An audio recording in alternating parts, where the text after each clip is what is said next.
이런 일이 일어난다는 걸 상당히 알고 있었어요. 시장이. 개나리가 피면 봄이잖아요. 그러니까 그런 시그널을 시장에서 일반 투자가가 가장 쉽게 잡는 방법이 뭐냐. 꼬씨를 모아가는 정도 각각 특색에 맞춰서 매매하는 방법으로 하셔야 그래야 된다.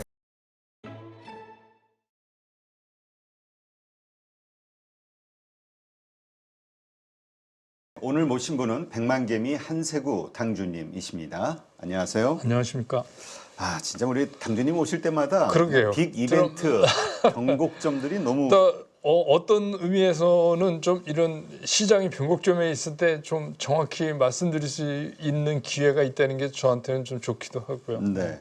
하여튼 뭐 지금 뭐 계엄 그다음에 탄핵 가결 이것으로 이어지는 국내의 어떤 이벤트들 이것들로 인해서 이슈들로 인해서 시장이 흔들리다가 이제 다시 좀 자리를 잡아가려고 하는 듯한 상황에서 이제 또 미국 파월, 매파, 네. 금리 인하 그러면서 또 지금 미국 시장이 나스닥이 3.5% 급락하면서 우리 증시 지금 좀 흔들리고 있긴 하거든요. 그래서 이제 이거를 미국 시장은 좀 어제는 좀 과잉 반응한 거예요. 그건 뭐냐면 이제 20일 날 옵션 만기에 따르는 이제 그런 후유증도 좀 있는 거죠. 그러니까 뭐 예를 들자면 이제 뭐 엔비디아 같은 거나 테슬라도 그렇고 이것들이 예를 들어서 내일까지 해서 코어를 자기네가 생각한 가격에 못 올릴 바에야 빨리 때려야 되는 거니까 지금 이제 그런 현상도 겹쳐진 거예요. 근데 사실 미국 시장은 그저께 이미 이런 일이 일어난다는 걸 상당히 알고 있었어요. 시장이.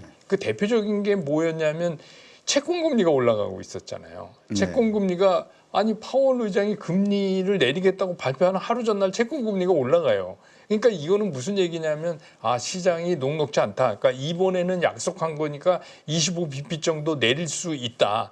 근데 어떻게 보면 파월 의장 입장에서는 누구한테 간섭 안 받고 자기가 할 수 있는 이게 마지막 금리 조정인지도 몰라요. 왜냐하면 이제 내년 넘어가면 임기는 트럼프가 연장해줬지만 트럼프 성격에 뭐 그냥 계속 이제 뭐 여러 가지로 압박을 가할 테니까.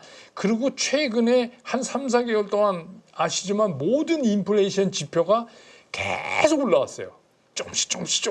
그래서 그게 이제 굉장히 그래서 어제 그런 일이 있기 전에 그저께 이미 시장에서는 이거 파월이 금리만 내려놓고 인터뷰에서 이상한 소리 하는 거 아니야? 그랬는데 정말 이상한 소리를 했어요. 그러니까 우리가 적어도 이제는 금리 인하 기조로 가고 내년에는 한 4번 뭐 이렇게 인하할 거다 그랬는데 그것도 2번으로 줄였고 그 2번도 어떻게 될지 몰라요. 그런데다가 이제 뭐 가장 이제 기본적으로 잡고 있는 인플레이션 수치의 변화 같은 거는 트럼프 행정부가 출범하면서 관세를 들고 나왔기 때문에 올라갈 게 뻔하잖아요. 그러면 이제 그게 인플레이션을 더 올리는 이제 그런 효과를 내기 때문에 우리가 이미 금리 인하의 기조에 들어섰기 때문에 계속 가야 됩니다라고 얘기할 수가 없거든요. 그렇죠. 그래서 이제 그런 충격을 받은 데다가 이제 뭐 주요 종목들을 특히 나스닥 같은데 주요 종목들은 이제 그런 이제 옵션하고도 좀 관계가 돼 있고 그래서 조금 많이 빠졌고 또 우리 시장도 그러니까 이제 뭐 충격을 받는 거지만 조금 전에 보니까 뭐 나름대로 그 정도면 우리 시장 잘 방어하는 거 아닌가 싶은 생각도 들고요. 네. 자, 하여튼 이러한 시점 미국 증시야 뭐 이제까지 너무 좋았으니까 저 정도 조정 받아도 뭐 이유이 된단 말이에요. 근데 한국 증시는 워낙 힘들었었으니까 어떻습니까? 이게 이렇게 이 불안정스러운 이 지점이 한국 증시 위기로 봐야 될까요? 그러니까 더 추가 하락할 수 있는 쪽으로 봐야 될까요? 아니면 지금이 매수의 어떤 저가 매수의 기회로 봐야 될까요? 항상 그렇지만 이제 뭐 시장이라는 게 위기가 기회도 되고 그런 게 동시에 있잖아요. 근데 이제 문제는 지금 우리나라가 겪고 있는 리스크는 이제 경제적 리스크보다 그 앞에 정치사회적 변동성이 너무 커진 게 가장 큰 거잖아요. 그러니까 그게 앞으로 어떤 속도로 어떤 방향으로 해결되느냐에 따라서 시장이 상당히 달라질 것 같아요. 근데 그거는 뭐 아시지만 우리가 뭐 선견적으로 어떻게 될 거다 이렇게 지금 얘기할 수가 없기 때문에 외국인도 우리 시장에 대해서 적극적인 매수를 못하는 거예요. 물론 이제 계엄이 딱 터지고 그거를 빨리 봉합하고 뭐 탄핵을 통과시키고 국회가 여기까지는 스케줄대로 왔는데 네. 앞으로 이제 가야 할 스케줄들 있잖아요. 정치적 스케줄. 이거는 정말 어떻게 될지 모르는 거죠. 그러니까 그런 상태가 지속되면 다만 이제 이게 지나놓고 보면은 그 박근혜 대통령 탄핵 때하고 지금하고 다르다고 이제 많은 분들이 얘기를 해요. 그러니까 그 얘기는 뭐냐면 그때는 반도체 경기도 좋았고 일반적으로 좋았기 때문에 한번 주저앉았다 빠른 속도로 올라갔다 그러는데 저는 같을 거라고 봐요. 네. 왜 같을 거라고 보냐면 결국은 주식은 얼마나 눌렸고 거기서 다시 튀어 오르냐의 차이지 그때 상황이 다르다고 그래서 그러면 우리 시장도 어떻게 보면 주식이라는 게 미래 가치를 끌어와서 사는 건데 그럼 미래 가치가 지금보다 나아질 거라고 생각한다면 올라갈 수 있죠. 근데 문제는 이제 그런 상황을 우리가 만들 수 있어야 되는데 제가 보기에는 이거는 뭐 정치적인 그런 뭐 성향보다도 최악은 기각이에요. 현재. 그러면 굉장한 소용돌이가 또 다시 일어날 거 아니에요. 불확실성이 생기는 거죠. 예, 그렇게 되면 외국인들이 또 손을 뺄 테고, 그러면 환율이 흔들릴 테고, 지금 뭐 1,400, 어제 밤에 NDF가 57호까지 가는 걸 제가 봤거든요. 네, 지금 거의 1,450원이에요. 예, 그러니까 50원 수준인데 지금 이게 마지노란 말이에요. 그러니까 이제 환 시장에서 얘기하는 황 투기 세력들이 노리고 있는 이게 마지노선이다. 그러면 여기서 예를 들어서 계속 이런 정치적 혼란이 지속되면 뭐 3대 평가 기관 중에 하나가 이상한 소리 하면서 이게 공격 들어오면 과연 우리가 뭐 4천억 달러가 뭐 외환 그거 다 쓸 수 있는 돈 아닌 그렇죠. 거 아시잖아요. 그러니까 그렇게 되면 상당히 새로운 위험에 닥칠 게 있다. 그래서 시장에서 바라는 거는 뭐냐면 조속히 이거는 오래 끌면 안 되죠. 그러니까 조속히 빨리 결정이 나야 소위 말하는 이제 그 카오스라고 하는 변동성이 없어지니까 그래야 외국인들도 뭐 어떻게 할 건지가 결정이 되는 건데 근데 우리 시장 내부적으로 보면 제일 중요한 게 이제 수급에서 기관들은 연기금도 그렇고 계속해서 지금 몇 주 동안 샀잖아요. 그렇죠. 네, 연기금 계속 샀고 연기금이 사는 것도 그렇습니다. 뭐 증한 펀드 10조, 뭐 채한 펀드 뭐 40조 이렇게 만들어 놨지만 그거를 그냥 그래 지금 주가 빠지니까 사 이렇게 못 하는 거거든요. 왜 그러냐면 무슨 에비던스가 있어야 돼요. 나중에 이게 배임의 문제가 생겨요. 그렇죠. 예, 그러니까 예를 들어서 뭐 서킷 브레이커 뭐 해서 그럼 8%가 빠져야 되는데 그러니까 그렇지 않은 상태에서는 그렇게 얘기는 하지만 사실은 야금야금 밀리는 게 굉장히 나쁜 그렇죠. 거거든요. 시장 문제. 그래서 미국 시장 같은 경우도 저는 그렇게 봐요. 어제 꽉 맞았으니까 미국 시장의 이 파월의 발언의 효과는 이번 주로 끝나지 않을까. 그렇죠. 이제까지 스탠스 보면은 이제 또 달래는 말 하기 시작하잖아요. 그렇죠. 네. 항상 이제 그렇고 또 이런 게 있잖아요. 시장이라는 게 이번에는 이제 마침 만기라고 겹치면서 이제 이런 일이 일어났지만 시장은 또 새로운 뭐 재료를 찾아낼 거예요. 그래서 그렇죠. 예를 들면 이런 거잖아요. 계속해서 연준이 금리를 계속해서 내릴 수 없을 수도 있다고 자꾸 얘기하는 이유는 뭐냐면 지금 경기가 좋은 거잖아요. 그렇죠. 네, 그러면 그것 때문에 또 뭘 찾아서 끌고 갈 거다. 네, 그런 의미로 보면 지금 미국보다 우리가 사실은 걱정이죠. 우리 시장이. 그렇다면 이제 지금 말씀하신 대로 우리 환율이 1,450원 이러다 보니까 두 가지 마음이 생기는 거예요. 외국인들이 이제 환율도 이제 최고점이라고 생각해주는 측에서는 환차익까지 노리면서 주식을 좀 사주지 않을까에 대한 기대감, 네. 오히려 떠나지 않을까에 대한 두려움. 근데 이것이 상존하고 있는데 어떻게 보세요? 저는 지금 이게 이제 1,450원이니까 이제 아랫 방향으로 갈 거니까 지금 좀 주식을 사자 이렇게 투자는 안 할 것 같아요. 왜냐하면 우리는 손이 하나지만 걔는 한 4개, 5개 돼요. 무슨 얘기냐면 상품 믹스를 엄청나게 할 수가 있거든요. 그러니까 뭐 쉽게 얘기해서 파생 상품 연결해서 돈 벌 수 있는 기회가 많은데 무엇 때문에 리스크를 안고 그걸 해야 되느냐는 거죠. 그건 저는 안 할 거라고 봐요. 그리고 오히려 우리가 생각하는 주식시장, 다시 말해서 현물 매수는 현물 매수는 뭔가 확연하게 안정감이 찾았다고 보여질 때 들어오기 시작하지 않을까. 그러니까 결국 우리 시장을 뭐 봄은 올 텐데 쉽게 표현해서 그 봄까지 가는 겨울이 굉장히 힘들고 어렵다. 지금 이제 이런 상황이잖아요.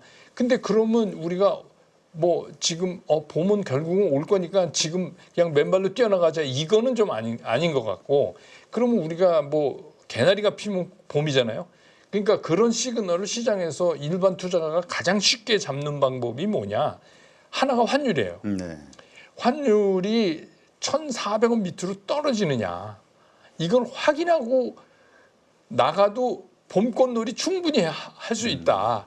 예, 그렇게 되고 외국인들의 현물 수급을 한번 봐야 되죠. 어쩌다 한번 사는 거 말고 걔네들이 추세적으로 계속해서 사들어오고 있느냐, 현물에서 하는 거, 이 두 가지를 체크하시면은 좀 이제 봄이 우리 시장에도 오는구나라는 걸 좀 알아차리실 수 있지 않을까 싶어요. 그러니까 결국은 그러한 것들 불확실성이 어느 정도 해소가 됐을 때 그 다음에 그 자꾸 저가 매수를 하고 하지 말고 네. 확인 매수를 하자. 예, 저는 지금이 굉장히 그 기회이기는 하지만 이게 위기면서 기회잖아요. 근데 그렇죠. 이 위기가 얼마나 오래 갈지도 모르고 변수가 많기 때문에, 그러니까 너무 일찍 봄을 맞으려고 얇은 옷 입고 나가시는 건 좀 아니다. 근데 봄은 온다. 네. 이건 어차피 끝날 거니까 봄은 온다. 그러니까 지금은 그냥 아주 쉽게 말씀드리면 이런 거예요. 내가 봄이 되면 이쁜 꽃들이 있는데 요것도 심고 해야지라고 생각하고 그 꽃씨를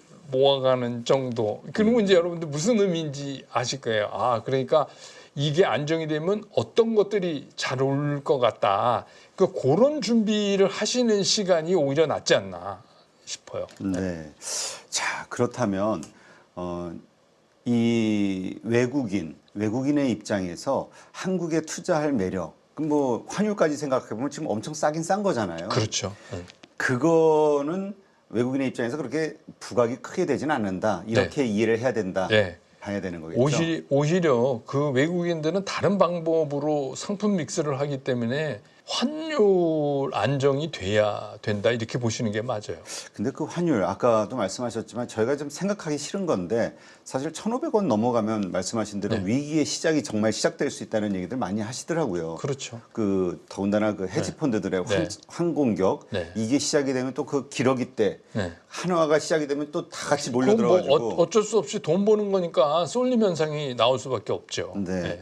아직 우리가 그렇게까지 근데 또 이런 시각도 있습니다. 지금 우리가 해외 자산이 워낙 많잖아요. 네. 예, 막 투자를 해놔가지고 이런 것들이 그런 때 일본처럼 이런 일들이 벌어졌을 때 그 해지 역할을 좀 해주지 않겠냐 이런 기대감. 근데 이제 그거는 숫자상의 얘기죠. 예를 들어서 우리가 해외 자산에 막 나가 있는 게 우리가 돌아가고 싶어 이랬다고 휙 돌아올 수 있는 상태이냐, 이게 이제 문제인 거예요. 그러면 거기서 못 돌아오면 쉽게 얘기해서 부도 나는데 흑자 부도나 똑같은 거죠. 그러니까 우리가 환을 방어할 수 있는 그 실타는 제한돼 있다는 거죠. 네. 시장 개입이나 뭐 이런 걸 통해서 할 수 있는 거는. 그러니까 그거가 다 소진되기 전에 빨리 안정을 찾아서 되면 이거는 갈 수 있는 거고, 그렇지 않으면 굉장히 힘들 수도 있는 거고, 그런 상황이죠 지금. 그러니까 결국은 이 혼란스러운 이 상황 여기 이제 정치인들이 서로 정말 이 협치를 잘 해야 되는 그런 상황인 것 같아요. 그래야 이렇게 빨리 수습들이 돼가는데 그렇지 않을 경우는 이제 그런 위기가 길어질 수 있고 더 어디까지 번질지 모른다. 이런 말씀이시죠. 네. 그래도 이제 다행인 건 저는 이제 우리나라의 저력을 믿거든요. 기업이나 국민들의. 근데 뭐 정치권은 뭐 사실 국민들이 잘 안 믿지만 정치권 계속 싸움해도 보면 지금 개별 기업별로 엄청나게 미국의 라인을 찾고 대고 막 이렇게 하고 있어요. 생존을 위해서. 예. 그거는 옛날부터 우리가 해왔던 거기 때문에 거의 본능적으로 기업인들이 할 거거든요. 그래서 저는 이제 뭐 그런 건 믿어요. 그런 부분은. 근데 이제 그게 더 효과적으로 우리 시장이 안정이 되려면 좀 이게 단축되고 빨리 정리가 되는 게 좋겠다 하는 생각이죠. 네. 하여튼 정치인들 진짜 예전에도 그랬던 것 같아. 뭐죠? 그 80년대 네. 그 서울의 봄인가? 네. 그때도 이 정치 지도자들이 서로 그냥 뭐 저는 이제 4.19부터 겪었거든요. 네. 4.19부터 봤는데 하나도 안 바뀌어. 똑같아요. 그러니까 이게 저 예전에 이건희 회장이 그런 말씀하셨다고 네, 그랬잖아요. 뭐 인류 이루와 예, 삼류, 예. 정치는 삼류. 네, 근데 저도 이제 이제 70이 넘으면서 이렇게 살아온 거를 보니까 요즘 또 이게 핫 이슈니까. 근데 정치인들은 조금도 안 변한 것 같아요.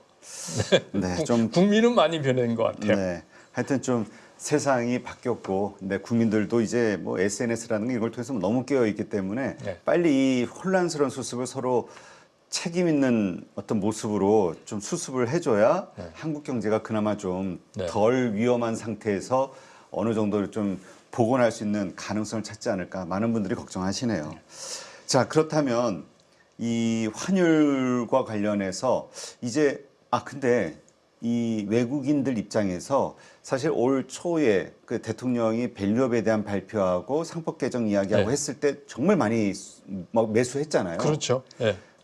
지금 뭐 상법 개정안 이야기 나오고 뭐 이제 어차피 선거가 만약에 일어난다고 하면은 서로 정치인들이 표를 얻기 위해서 증시 부양과 관련된 여러 정책들이 막 경쟁적으로 나올 것 같은데 이것이 또 하나의 모멘텀이 되진 않을까? 모멘텀 되죠. 네. 그러니까 근데 이제 선제적 조건이라는 게 있잖아요. 시장에서. 그러니까 지금 말씀하신 대로 이제 상법 개정 뭐 토론 끝났고 이제 곧 한대니까 그거에 대한 기대, 거기서 과연 이제 주주들에 대해서 얼마큼 배려를 할 수가 있는 게 이제 최종적으로 되느냐. 그다음에 이제 뭐 밸류업에 대한 구체화의 문제 이런 것들은 우리 시장이 이런 상황이 정리되고 나서 반등할 때 굉장히 빠른 속도로 탄력을 받을 수 있는 요소는 되죠. 그렇지만 그것만 갖고 지금에 있는 상황이 아직도 어수선한데 간다? 이거는 좀 아닌 것 같아요. 일단 정치적으로 혼란이 수습이 되고 그리고 이러한 것들 뭐 장기 투자에 대한 뭐 여러 가지 세제 혜택 여러 가지가 다 나오면 그러면 이제 우리 시장도 어떻게 보면 좀 외국인 입장에서도 좀 편하게 투자할 수 있는 시장이 되는 거니까. 그 미국장에 들어가 있는 한국 투자자들 이 수익률이 정말 좋다고 지금 그러잖아요. 지금 미국 증시 오늘 이제 이렇게 3%씩 빠지면서 일어나는 현상이 이게 이제 더 많이 빠지는 하나의 신호 아닐까 이렇게 생각하는. 그러다 보면 그들도 돌아올 수 있지 않을까에 대한 기대 어떻게 보세요? 근데 이게 갈 땐 쉬운데 나오기는 쉽지 않죠. 거서 돌겠죠. 나오기는 쉽지가 않아요. 나오기는 쉽지가 않아요. 그래서 제가 이제 늘 말씀드리지만 뭐 미장은 미장대로 하시고 국장이라고 얘기하는 우리 시장은 우리 시장대로 하는데 제가 이제 늘 말씀드린 이쪽은 펀더멘탈 쪽이 좀 강하고 우리는 좀 모멘텀 시장이니까 각각 특색에 맞춰서 매매하는 방법으로 하셔야 그래야 된다. 그러니까 지금은 뭐 이게 뭐 나는 애국자라 미장 안 간다 이건 아니잖아요. 그러니까 주식 투자해서 돈을 버는 게 목적이니까 미국장도 좀 하시고 한국장도 하시고 이렇게 하시는 게 좋을 것 같아요.